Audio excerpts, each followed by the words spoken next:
There's usually three different reasons why people start a vulnerability management program. One of them is usually because of some sort of standard somewhere. So if you're doing PCI or 27001, there'll be a line in there somewhere that says do vulnerability management. So that's one reason why people have a program. The other reason they have a program is because the auditor came along and said, you need some sort of vulnerability management program. One of the more nicer reasons to have, excuse me, the program is to actually improve visibility within the environment. So basically the concept of you find it before they do.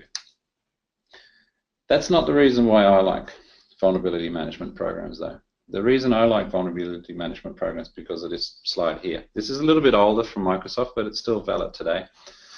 If you look in the bottom left-hand corner, there's a little red squiggle. That's basically the start of an exploit being reported to a vendor, say, like Microsoft.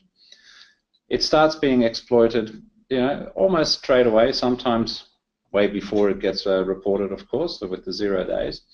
But then when it gets notified to the vendor will start their patch process, and they'll push out the patch within X amount of time.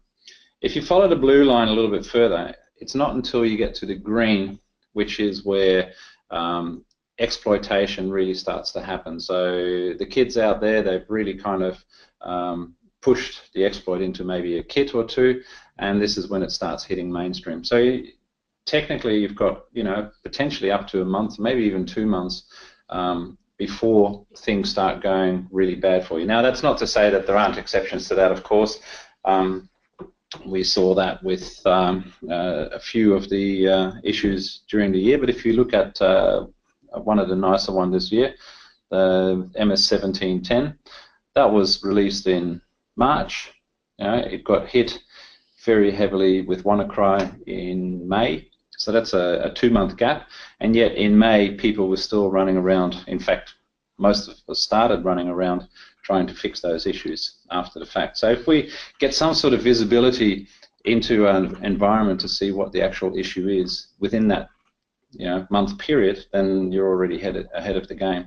So that's why I like a vulnerability management program. The whole reason for it is to get that early visibility in your environment so you have time to update, and we don't have to front up to the board and explain why haven't you put this patch on that was released 3-4 months ago.